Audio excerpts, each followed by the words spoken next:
Christine, thank you very much for joining us today for Marketing Moments. You're very welcome. So, what is marketing to you? It's a really interesting aspect, and if you take that I come out of the police and have had many, many years, I think that people wouldn't quite think about the way that you need to market an organisation like the police. There's this idea in government that talks about legitimacy, that to do the job, you need to bring the community along, you need them to understand. So often we would, in fact, market. One of the best marketing campaigns we ever had was on an ad we had designed. It was a fabulous ad. One was in New South Wales when I was there, and it was designed to attract gay and lesbian people to join the police. And another one we had in Victoria Police, and it was really designed to, again, attract people to join the police, but it was very much about selling the police and having people understand the whole breadth of things that we did. I mean, I often used to think to myself, I was the chief marketing officer, and I mean that seriously, because I had to go to lots of communities about why it was important to work with us, why it was important to trust us. We're not selling a product, but in a sense we're selling, the fact that we are your police and we want you to work with us and be part of us and feel safe enough for you to come and report, or whatever the issue might be, that you'll know you get treated fairly and decently.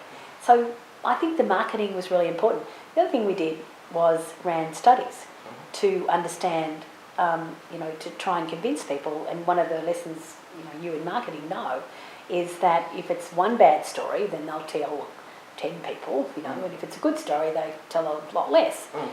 So we were hoping that people would tell more of the good stories than of the bad stories. But that information was used within Victoria Police.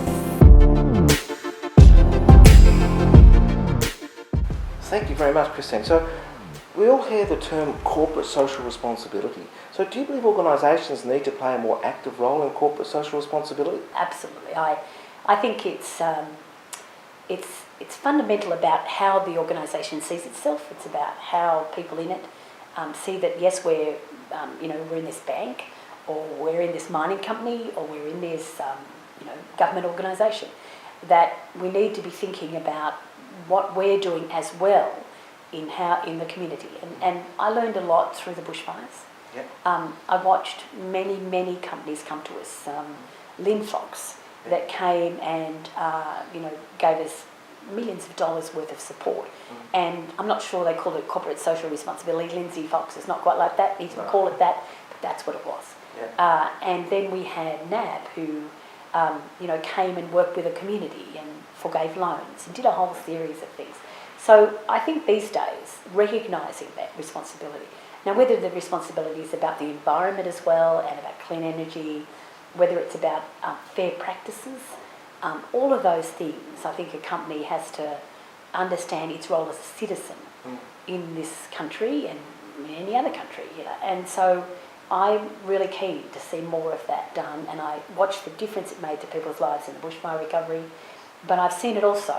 I chair an organisation called Good Shepherd Microfinance, and we have NAB's money. NAB set aside $30 million to start with, and then a lot more.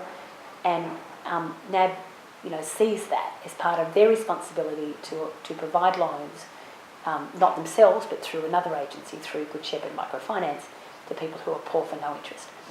That's corporate social responsibility. And I think it's not investing in shonky products, not supporting people who are harming others. I think it's really important, and I think those companies who do it well, and they really mean it, will, I hope, see the benefit to their stakeholders or their stockholders and their customers. What role, if any, do you believe that government should play in marketing? You think of all the things government does, and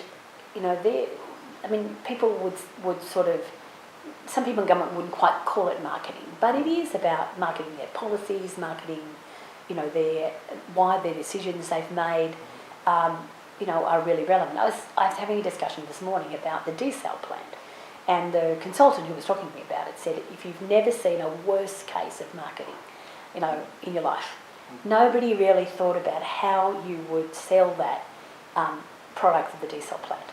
And I'm sure many of the students, who might be listening to this would, if they sat down and thought, how could we have sold the desal plant way better than the government did? they would come up with hundreds of Could be ideas. a project. It was a great project. And so I think the government's got a real role to play in marketing why they're doing things, in convincing communities about changing their behaviours. So a lot of work's gone into trying to stop people killing themselves on the road. Yeah. They were big marketing campaigns. Absolutely. And I think that you see those marketing campaigns. I hope someone will think about a marketing campaign on how to reduce family violence, for instance. You know, they're the kind of projects perhaps your people might want to think about as well, because the government's got a real responsibility in this space to recognise that marketing is absolutely critical if you want to be successful.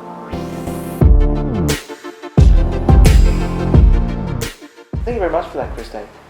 Leading back onto that a little bit from that question, as your role as Deputy Chancellor of Monash University, how has globalisation affected education? I'd hope that people come to us from so many different places will see themselves as global citizens, to obviously, you know, go back and support Monash as an alumni, but also just recognising that the world's a small place. You know, you used to run classes before and you'd say to people, how many of you have ever been overseas? You know, and there'd be very few. Nowadays, we see so many more, and then we see so many students come to Monash. I think it's one of the things Monash is incredibly proud of, and I think that will lead to quite a change in our communities if we see ourselves as not just about, you know, I'm an Australian, but I am an Australian, but I am a citizen of the world. And I think for those people coming to Monash through Monash College, it's just a great thing for them to be coming to this country, but they're also bringing their own skills and knowledge and culture and building on it when they get the education.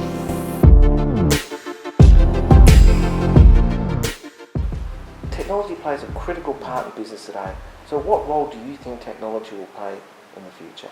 The challenges of keeping up with the technology are just quite amazing, and I think it allows us to get better education, to be able to find out the facts more easily.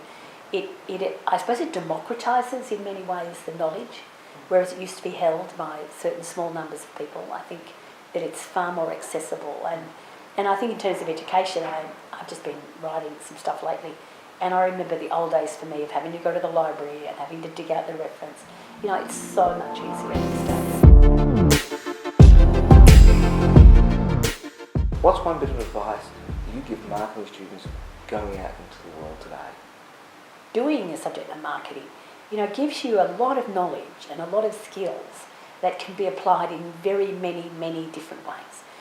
It isn't just about business that need marketing. It's about any kind of opportunity you want to think about. And so I would think is don't underestimate the power of marketing. You know, you just see the power of advertising around the entire world.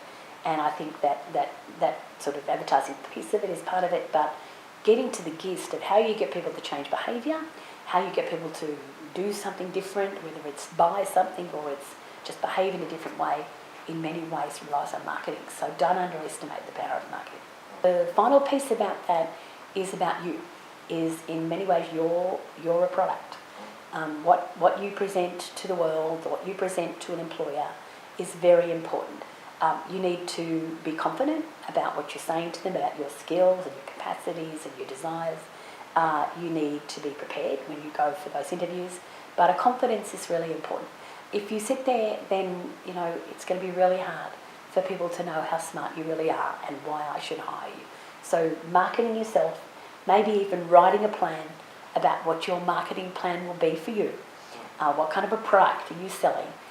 Would be a really important part for all of us to kind of develop along the way. Christine, thank you very much for your insight. You're very welcome. Thanks for the opportunity.